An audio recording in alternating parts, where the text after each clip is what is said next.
সুপ্রিয় দর্শক, আসসালামু আলাইকুম। সবাইকে স্বাগত জানাচ্ছি আজকে গুরুত্বপূর্ণ সংবাদে। প্রথমে জানিয়ে দিচ্ছি সংবাদ শিরোনাম, পরে বিস্তারিত। জেরুজালেমের প্রবেশপথ অবরোধ করে ২ লাখ ইহুদির বিক্ষোভ।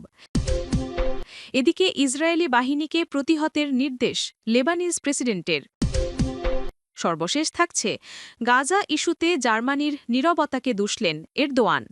শুনছিলেন সংবাদ শিরোনাম, এখন বিস্তারিত। তার আগে ছোট্ট একটা আবেদন। এক মুহূর্ত থামুন, ভাবুন তো, একটা শহর যেখানে শিশুরা স্কুলে যায় না, খেলাধুলা করে না, হাসে না, কারণ তাদের মাথার উপর দিয়ে উড়ে যায় বোমারু বিমান। গাজা, লেবানন, জেরুজালেম, সব জায়গায় আগুন, কান্না আর ধ্বংসের গন্ধ। বিশ্ব রাজনীতি যখন ক্ষমতার খেলা খেলছে, তখন সাধারণ মানুষ হারাচ্ছে জীবন, হারাচ্ছে ঘরবাড়ি, প্রিয়জন। কিন্তু আমরা কি নীরব থাকব? একটা ছোট্ট ক্লিক, আপনার সাবস্ক্রাইব, আপনার মন্তব্য এই অন্যায়ের বিরুদ্ধে আমাদের কণ্ঠকে আরও জোরালো করতে পারে। আপনার প্রতিটি সাবস্ক্রাইব আমাদের অনুপ্রেরণা দেয় সত্যের পক্ষে, মানবতার পাশে দাঁড়াতে। নিজে মন্তব্যে লিখে জানান, আপনি কি নীরব বিশ্বের অংশ হবেন নাকি মানবতার পাশে দাঁড়াবেন? আর যদি চান এমন বাস্তব খবর আগে জানতে, তাহলে এখনই সাবস্ক্রাইব করুন বেল আইকনে। চলুন বেশি কথা না বাড়িয়ে বিস্তারিত জেনে নেই। জেরুজালেমের প্রবেশপথ অবরোধ করে ২ লাখ ইহুদির বিক্ষোভ। বাধ্যতামূলক সেনা নিয়োগের পরিকল্পনার প্রতিবাদে ইসরায়েলের রাজধানী জেরুজালেমে ব্যাপক বিক্ষোভে ফেটে পড়েছে দেশটির কট্টর রক্ষণশীল বা আল্ট্রা অর্থোডক্স ইহুদিরা। বৃহস্পতিবার প্রায় ২ লাখ হারেদি ইহুদি শহরের প্রধান প্রবেশপথ অবরোধ করে এই বিক্ষোভে অংশ নেয়। বিক্ষোভকারীরা ঐতিহ্যবাহী কালো পোশাক পরে, টুপি নিয়ে, হাতে প্ল্যাকার্ড নিয়ে মিছিলে অংশ নেয়। এই সময় তারা গান গেয়ে আর হাতে তালি দিয়ে স্লোগানে বলেন তারা জেলে যাবে, তবু সেনাবাহিনীতে যোগ দেবে না। ধর্মগ্রন্থ তোরা অধ্যয়ন করাই তাদের প্রধান কাজ। বিক্ষোভে বিভিন্ন প্রতিবাদ লেখা ব্যানার প্রদর্শন করা হয়। তাতে লেখা ছিল, তোরার পক্ষে জনগণ এবং ইয়েশিভা বন্ধ মানে ইহুদিবাদের মৃত্যু। বিক্ষোভের সময় কিছু স্থানে টায়ারে আগুন জ্বালিয়ে দেওয়া হয়। এতে শহরের বিভিন্ন অংশে যান চলাচল বন্ধ হয়ে যায়। দ্য টাইমস অফ ইসরায়েল জানিয়েছে, নেতানিয়াহুর সরকারের পরিকল্পনার বিরুদ্ধে প্রতিবাদ জানাতে বৃহস্পতিবার প্রায় ২ লাখ পুরুষ বিক্ষোভে যোগ দেন। ২০১৪ সালের পর প্রথমবার হারিদি সম্প্রদায়ের সব শাখা মার্চ অব দ্য মিলিয়ন নামে এই বিক্ষোভে অংশ নেয়। ইসরায়েলে প্রায় ১৩ লক্ষ কট্টর রক্ষণশীল ইহুদি রয়েছে, যা দেশের জনসংখ্যার প্রায় ১৩%। এরা সেনাবাহিনীতে যোগদানের বিরোধিতা করছে, কারণ তাদের বিশ্বাস মাদ্রাসায় পূর্ণ সময় পড়াশোনা করাই তাদের সবচেয়ে গুরুত্বপূর্ণ কাজ।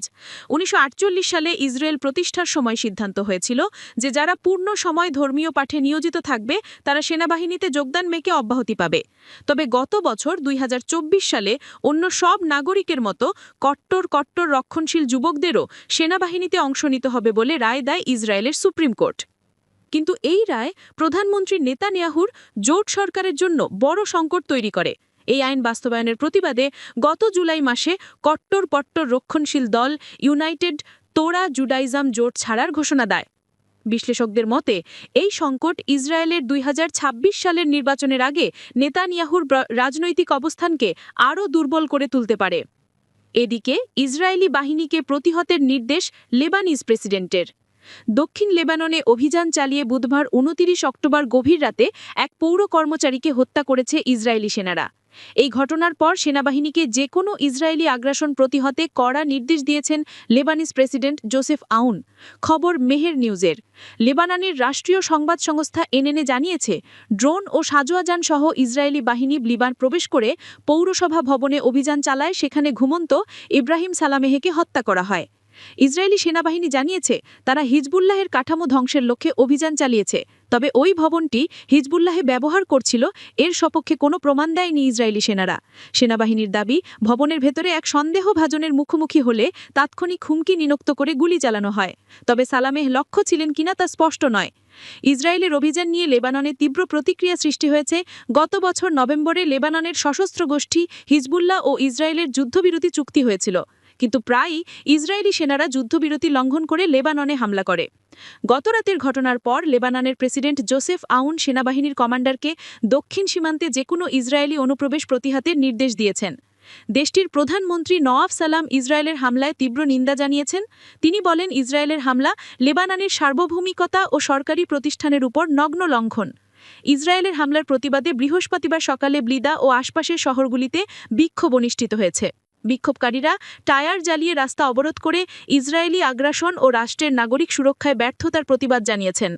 সর্বশেষ গাজা ইস্যুতে জার্মানির নীরবতাকে দুষলেন এরদোয়ান। তুরস্কের প্রেসিডেন্ট রিজেপ তাইয়েব এরদোয়ান গাজায় ইসরায়েলের কার্যকলাপের তীব্র নিন্দা জানিয়ে জার্মানির নীরবতা নিয়ে প্রশ্ন তোলেন।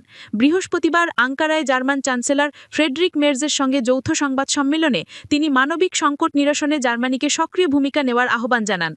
বৃহস্পতিবার তুরস্ক-ভিত্তিক গণমাধ্যম আনাদোলু এক প্রতিবেদনে এ তথ্য জানিয়েছে। এরদোয়ান বলেন, ইসরায়েলের হামলায় শিশু, নারী ও বৃদ্ধসহ প্রায় 60,000 মানুষ নিহত হয়েছে।